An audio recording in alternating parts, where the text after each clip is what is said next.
Hi, and welcome back to another session of reading comprehension skills. In this session, we're going to focus on one specific skill, and that is being able to identify conjunctions uh, or conjunctions as keywords in reading. Okay.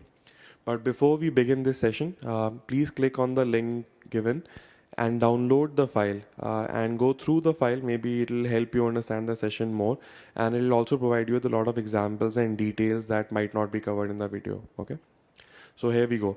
So first of all, what are conjunctions? You can look up the definition of conjunctions in a dictionary, or you can also refer to your grammar material, and it's a very commonly used word there. Now, essentially, conjunction is a word used to connect clauses or sentences or to coordinate words in the same clause. Now, this seems like a formal definition. Very simply put, conjunctions are words which help connect parts of sentences to each other. For example, and, but, if, moreover, however, although, since, therefore, yet, because, etc., etc. Okay, so there's a whole list of it available. It's available in the document section, but these are these are conjunctions, and they help connect parts of the sentences. Not only that, they don't just connect, they also provide information about what kind of connection is there. For example, they provide information about the flow.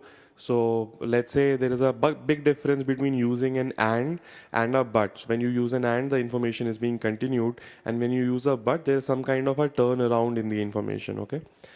Connecting it to what we did in the previous session, we learned about general and specific, right? The idea, how to identify main idea, and using the general and specific nature of information. Now, the conjunction for that is very simply for instance and for example. So when you're reading a passage and you come across a for instance or for example, it's a very clear cut indicator of that whatever is going to follow is a specific instance of the general idea mentioned before this conjunction or before this keyword. Okay, so I hope that made sense. And whatever passages you read now, try and identify this for instance and for example, because general and specific is also a very integral part of having a good command over what you're reading. Okay. Okay, so conjunctions, they establish connections, and they also provide information about the nature of connection. Okay, so let's see how they work. So look at the following example and try and complete the sentence. You can complete it in your own words, or maybe you can choose from the options. Okay, so Ram worked really hard for his exams, but yeah. Uh, I'm pretty sure that most of you came up with he failed the test or some kind of a negative outcome. The reason for that is this but is if you look up the dictionary meaning of the word but, you will see it works as a contrast provider. It tells you that whatever has come before this word and whatever is coming after this word, there is some kind of a contrast involved there, some kind of opposition involved. Okay, so if you look at it, so this is not only just a simple connection, it is also telling you about the nature information that is going to follow. That is, for example, if you consider Ram worked really hard for his exams as positive, what is going to happen after but is a negative, or vice versa. Okay. So conjunctions, they help us establish connections, and they also provide information about the nature of connection. Not only that, if you while reading, if you can learn to identify conjunction, they also help us predict information. Okay. For example, this time I'll give you no options, and look at the example given. Although Tendulkar was a great batsman, his captaincy, it's up to you to complete the sentence. So take your time and think about how you would complete the sentence. Okay, maybe you can put it up in the comment section. So again, although Tendulkar was a great batsman, his captaincy, chances are, if you've taken the time to think it through, chances are that most of you came up with a negative comment about his captaincy. His captaincy was poor, or was not as good, or was not as good as Ganguly's, or something like that. Okay, but look at the other example, pretty much the same kind of a sentence. Not only Tendulkar's batting was great, but also his captaincy, and you have to complete the sentence. Again, take your time, think through. Not only Tendulkar's batting was great, but also his captaincy. Now, if you focus on the conjunctions, which are you supposed to do because it's there, you would also, in this case, you would come up with a positive outcome about his captaincy. His captaincy was also great. His captaincy was as good as anybody else's, okay? So you look at it how this although and in the other case not only but also is providing a shadow about the information that is going to follow, okay? So a good reader, what he does is knowingly sometimes and sometimes unknowingly, he will use this information provided in the keyword to anticipate information. Okay, to predict information, and then when he's reading what is going to follow, it's like that information is being repeated twice, leading to better understanding. Sometimes you can also just use the keyword to jump and skip the information, because let's say if you have understood the first part, using the keyword you have understood the pretty much the second part without reading it really, and then maybe you can jump through data a little quicker. Okay. Uh, Again, to repeat that idea, to help us understand and cement the idea, let's look at another example. And what I want to convey is that there is a very digital mathematical sense to this. Okay, it's not subjective, it's not creative, it's almost mathematical. Okay, so for example, in this case, Ram is honest, hardworking, kind, polite, and always punctual. His brother Sham, on the other hand, okay, I will leave the completion up to you. But chances are that most of you would come up with qualities of Sham as dishonest, lazy, unkind, impolite, and maybe late. Okay, so if you see, it's a very direct and a contrasting correlation, right? Honest becomes dishonest, hardworking can become lazy, kind becomes unkind, polite becomes impolite.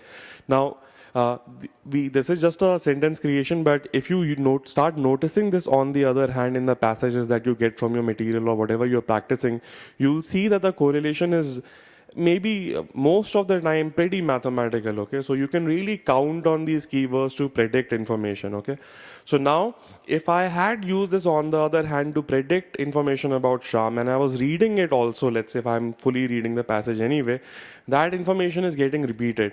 Not only that, when I come back to the passage for looking at questions or maybe checking my information again, this on the other hand should jump out to me very quickly, because it provides a structural information map kind of a thing also. Okay, and that is the last part of understanding conjunctions, that they establish connections and they provide information about the nature of connection. They help us predict information, and lastly, if you've read the whole passage and you've identified these keywords and conjunctions, you will have a very clear view of the passage, a very clear map of the passage, a logical structure to it all. Okay, for that, let's look at this example. Go through it's a very small paragraph. Go through the paragraph and focus on the other hand. Okay, take your time, hit pause, and when you're ready, come back. Okay. So let's assume that you've gone through the passage and you've read the passage and it's pretty easy, you've understood it.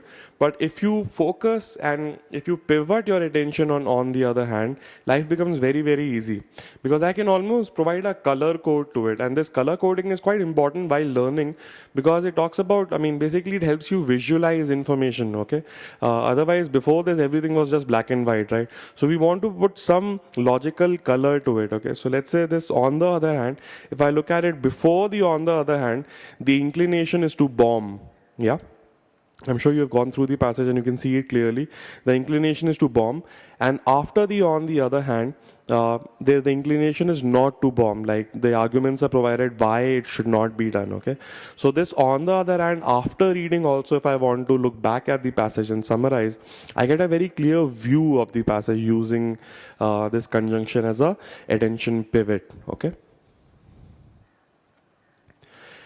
And lastly, the very major, huge, super advantage of using conjunctions is that they are present in all kinds of passages. The passage might be about philosophy, it might be from the art domain, it might be about critical analysis of something, it might be from the sciences, management, psychology, socioeconomics, it could be about anything. But these conjunctions, these moreover, however, on the other hand, therefore, they will always be present. Okay. So it makes sense to invest some time into learning them, and maybe brainwashing yourself to identify them every time you read. All you have to do is maybe for the next 7 days or 10 days of reading, whenever you read, whenever you encounter a conjunction, learn to underline it, pay your respect to it, look at it, understand what it is doing, and try and predict information before you read the information. And just 7 days of doing so will permanently train your brain to recognize them and jump at them. Okay, so this is how conjunctions work. If I want to go into more detail, not only that, they can be further categorized. Patterns always help us. Okay, so for example, they provide various kinds of function. Let's say addition and continuation. So conjunctions for those are also, again, furthermore, moreover, very simply and also. Okay, so when I say, for example, if I gave you an example and said uh, Tendulkar is a great batsman. Furthermore, so something positive will come because we are assuming that Tendulkar is a great batsman is a positive thing. And furthermore, the nature of information will remain the same. So using this keyword, you already know that whatever, in fact, I haven't even mentioned what comes after that, but whatever comes after it will be some positive about Tendulkar. Okay. Similarly, moreover. So let's say the economic situation is not very good right now, moreover, so another negative thing is going to follow. Okay, so this is how they work. And what we're trying to do right now is we have understood how conjunctions work and what great advantage they provide in terms of improving my comprehension. Now we're just categorizing them and learning what functions can they do. So for example, words of consequence and conclusion, when you see these words, thus, therefore, in conclusion, consequently, etc., you know what is going to follow after this word is a conclusion or a consequence. What is a conclusion and a consequence? We'll leave that discussion for another day. Let's say emphasis or focus. So let's say there is a word chiefly there or especially. So I know what is going to follow after especially is more important than what has followed before. Okay, what has come before. This one is also very, very important, likewise and similarly. Okay, so when you see a similarly, let's say you have understood the idea before the similarly, you know that idea is going to be repeated in another form, in another word, in another example, maybe. Okay, so I hope all of this is making sense to you. A couple of examples analyzed and color coded are given in the document. Maybe you can go through them and see these. This kind of structure providing, this kind of logical connection making in action. It is not live, so you have to go through the passage and then the analysis is given on the next page in color coding. I hope you understand what the color codes represent. Okay. Okay, so I hope all of this made sense. Going back very, very simply, if you want to summarize into a one-line rule, or if you want to find the main idea for this whole session, it is very, very simple. That try and identify and focus on conjunctions when you cross them in reading, and use them to anticipate, predict information, provide a structure to information. Okay. Very, very simply, when you see a conjunction for the next few days, underline it and think about it. Okay. Okay, so that's it for this session. See you in the next one. In that, we'll talk about another skill related to reading, and then maybe a few full length passage examples to apply all of these skills together. Yeah. So see you soon.